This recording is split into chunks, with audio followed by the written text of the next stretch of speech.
রোজা অবস্থায় টুথপেস্ট দিয়ে ব্রাশ করা যাবে কিনা, রোজা রাখা অবস্থায় পিরিয়ড হয়ে গেলে করণীয় কি, সাহারিতে আজান চলাকালীন সময় কি পানি পান করা যাবে, এখানে আমাদের মসজিদে 20 রাকাত তারাবির নামাজ হয়, আমি যদি 8 রাকাত পড়ে চলে আসি তাহলে কোনো গুনাহ হবে কিনা, গোসল ফরজ অবস্থায় গোসল না করে কি সাহারি খাওয়া যাবে, রমজান মাসে ওষুধের মাধ্যমে মাসিক বন্ধ রেখে কি রোজা রাখা যাবে, রোজা অবস্থায় তেল, সুরমা, আতর ইত্যাদি ব্যবহার করলে নখ বা চুল কাটলে কি রোজার কোনো ক্ষতি হবে, রোজা অবস্থায় বাচ্চাকে মায়ের দুধ খাওয়ানো যাবে কিনা, ইনসুলিন বা ইনজেকশন নিলে কি রোজা ভেঙে যায়। এর পরের প্রশ্ন হলো, রোজা অবস্থায় তেল, সুরমা, আতর ইত্যাদি ব্যবহার করলে নখ বা চুল কাটলে কি রোজার কোনো ক্ষতি হবে। রমাদান মাসে রোজা অবস্থায় তেল, সুরমা, আতর এগুলো ব্যবহার করলে রোজার কোনো ক্ষতি হবে না। ঠিক একইভাবে চুল, নখ ইত্যাদি কাটলেও সিয়ামের কোনো ক্ষতি হবে না, কারণ এগুলোর কোনোটাই খাদ্য কিংবা খাদ্যের সাথে সাদৃশ্যপূর্ণ কোনো বিষয় নয়। যদি আপনি রোজা রেখে খাদ্য গ্রহণ করেন, পানীয় গ্রহণ করেন, কিংবা খাদ্য বা পানীয়ের কাজ দেয় বা এটার সাথে সাদৃশ্য হয় এরকম কোনো কিছু আপনি করেন, তাহলে সেক্ষেত্রে সেটি সিয়াম ভঙ্গের কারণ হবে। আর রোজা রেখে একজন মানুষ যদি তেল ব্যবহার করেন, সুরমা ব্যবহার করেন, আতর ব্যবহার করেন কিংবা চলবা নখ কাটেন, তাতে না সেটা খাদ্যের কোনো কাজ দেয়, না পানীয়ের কোনো কাজ দেয়, না তার সাথে কোনো এর সরাসরি কোনো সম্পৃক্ততা বা সাদৃশ্য আছে। বিধায় এগুলো করলে সিয়াম ভঙ্গ হবে না, রোজা ভঙ্গ হবে না, কোনো অসুবিধা নেই। শাহাবুদ্দিন শিকদার আপনি লিখেছেন, সাহারি না করলে কি রোজা হবে। সাহারি যদি আপনি না করেন তাতে রোজা হয়ে যাবে, আমি শুরুতে বলেছি।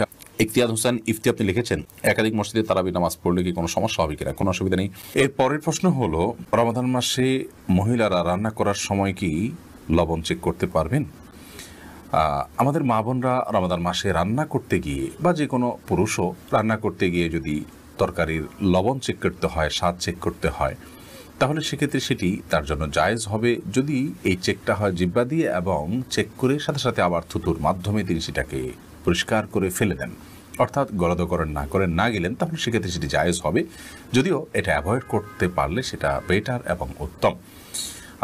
যদি কারোর সন্দেহ হয় যে রান্নাটা ঠিক মতো হলো কি হলো না, মানুষ খেতে পারবে কি পারবে না, লবণ হলো কি হলো না, কম বা বেশি হলো কি না, তাহলে সেক্ষেত্রে তিনি পরখ করতে পারবেন। তবে জিহ্বার আগায় নিয়ে সেটাকে আবার খুব ভালোভাবে থুতুর সাথে ফেলে দেওয়ার চেষ্টা তাকে করতে হবে, তিনি ফেলে দিতে হবে।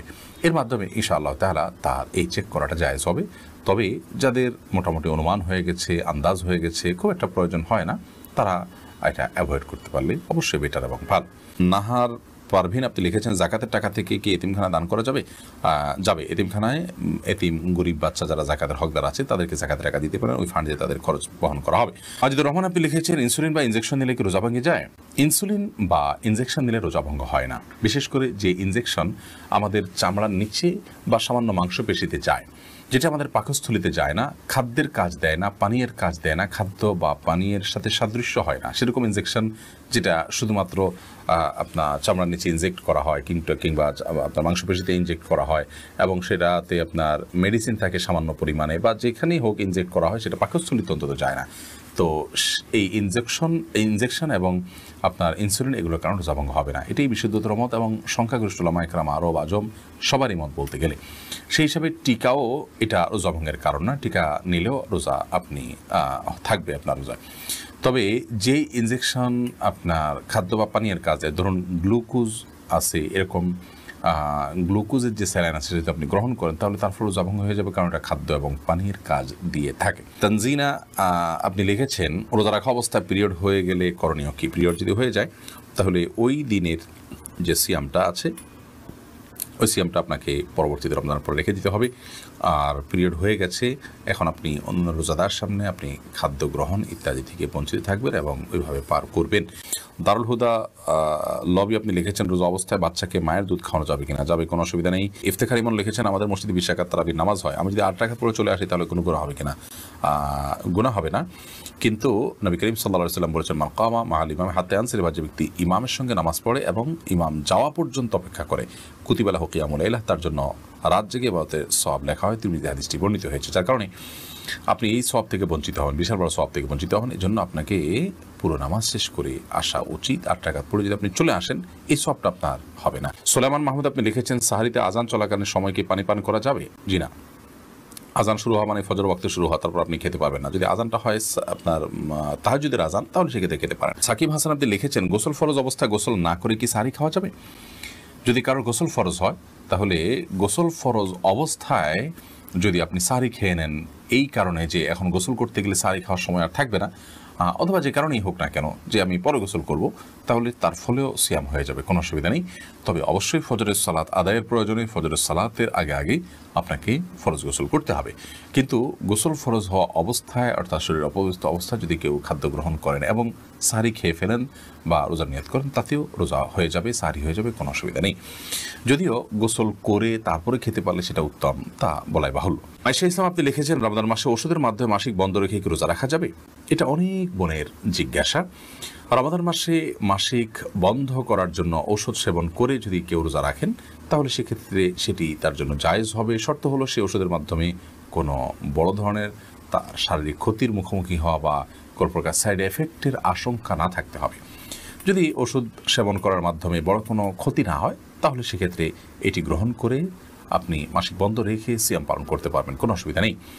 যদিও উত্তম হয় স্বাভাবিক অবস্থার উপরে ছেড়ে দেওয়া, কারণ আল্লাহ রাব্বুল আলামিন যে অবস্থা রেখেছেন সে অবস্থার উপরে থাকতে পারলে বেটার। তবে হ্যাঁ, অনেকে আছে রমজানের পরে রোজাগুলো রাখাটা তাদের জন্য চ্যালেঞ্জিং হয়ে যায়, কঠিন হয়ে যায়, তাহলে সেক্ষেত্রে তারা ওষুধ সেবন করে এই রোজাগুলো রাখতে পারবে, রমজান রোজাগুলো রাখতে পারবেন, কোনো অসুবিধা নেই। সত্য হলো সাইড এফেক্ট এর মাধ্যমে বড় কোনো ক্ষতির মুখোমুখি হওয়ার আশঙ্কা না থাকতে হবে, কারণ মানুষ নিজেকে ক্ষতির মধ্যে ফেলে দিবে এরকম কোনো কাজ ইবাদত করার জন্য করার নির্দেশনা ইসলাম আমাদেরকে দেয় না। আল্লাহ রাব্বুল আলামিন মাসিকের কারণে আপনাকে রোজা রাখার তৌফিক দেননি, কিন্তু আপনার মধ্যে আক্ষেপ আছে, আপনার মধ্যে আগ্রহ আছে যে আমি যদি মাসিক না হতো তাহলে রোজা রাখতাম। তো এই যে একটা আপনার আকুতি, এই যে আপনার আকুলতা, এটার কারণে আল্লাহ তাআলা রোজা না রাখতে পারার পরও আপনাকে আল্লাহ রাব্বুল আলামিন রোজা রাখার যে সব সেটি দান করবেন। কারণ হাদিসে আছে, নবী করিম সাল্লাল্লাহু আলাইহি ওয়াসাল্লাম বলেছেন, কোনো ব্যক্তি যদি অসুস্থ হয়ে পড়ে, শারীরিকভাবে অনুপযুক্ত হয়ে পড়ে কোনো ইবাদত করার, অথচ তার যখন শারীরিক সক্ষমতা ছিল তিনি সেই ইবাদতটি করতেন, ত্রুটি বিচ্ছুতি করতেন না, তিনি সেটি করতেন এবং এখনও সুস্থ থাকলে তিনি করতেন, তাহলে সেক্ষেত্রে তিনি এই ইবাদতটি সুস্থ অবস্থায় করলে যে পরিমাণ সওয়াব পাপ পেতেন, অসুস্থ অবস্থায় সেই ইবাদতটি করতে না পারার কারণে তার যে বেদনা, তার যে আকুতি, তার যে আকুলতা এবং তিনি যে সুস্থ থাকলে রাখতেন, সেই বিবেচনায় আল্লাহ তাআলা তাকে ইবাদত করার সওয়াব দিবেন। বিধায় মা বোনরা এক্ষেত্রে আলাদা কোনো কসরত না করলেও ইনশাআল্লাহ বিইذনিল্লাহ আল্লাহ তাআলার কাছ থেকে তারা আজর পাবেন, যদিও এর রোজাগুলো তাদেরকে আবার রেখে দিতে হবে। অতএব ওষুধ সেবন করে মাসিক বন্ধ রেখে রোজা রাখতে পারবেন, ওই শর্ত সাপেক্ষে যে সাইড এফেক্ট থাকবে না। শামসুন নাহার স্মৃতি আপনি লিখেছেন, রোজা অবস্থায় টুথপেস্ট দিয়ে ব্রাশ করা যাবে কিনা? টুথপেস্ট বা মাজন ইত্যাদি দিয়ে, পাউডার ইত্যাদি দিয়ে দাঁত ব্রাশ করা যাবে কিনা, এ বিষয়ে আমাদের দেশের ওলামায়ে কেরাম বলে থাকেন এটি মাকরুহ এবং অপছন্দনীয়। রোজা হয়ে যাবে, কিন্তু একান্ত প্রয়োজন ছাড়া আপনি এটি মুখে ব্যবহার করার ফলে আপনার থুতুর সাথে অপ্রয়োজনে কিছু জিনিস আপনার পেটে যাচ্ছে, সেটা পরিমাণে কম হলেও। তো এই জন্য এটা আপনার জন্য অনুচিত এবং মাকরুহ। সাহরি খাওয়ার সাথে সাথে আপনি ফজরের আগে আগে ব্রাশ করে ফেলবেন, এরপর দিনের বেলা আপনি মেসওয়াক করবেন কিংবা খালি ব্রাশ দিয়ে আপনি দাঁত ঘষবেন বা পরিষ্কার করবেন। যদিও সৌদি আরবের স্কলারগণ এবং ওলামায়ে কেরাম এটিকে মাকরুহ বলেন না, তারা এটাকে জায়েজ বলেন, কিন্তু মাকরুহ হওয়াটা, অপছন্দনীয় হওয়াটাই হলো অধিকতর যুক্তিযুক্ত। কারণ টুথপেস্ট এটি আমাদের থুতুর সাথে ভেতরে চলে যায়, হোক না সেটা পরিমাণে কম, তো এটিতে একান্ত প্রয়োজন নাই, যার কারণে আপনি সাহরির আগে আপনি টুথপেস্ট দিয়ে ব্রাশ করেন, পরবর্তীতে খালি ব্রাশ কিংবা মেসওয়াকের অভ্যাস গড়ে তুলেন। যে দিনের বেলা আপনি খাদ্য গ্রহণ করছেন না, বিধায় এটা নিয়ে খুব বেশি পেরেশান থাকারও কোনো কারণ নেই।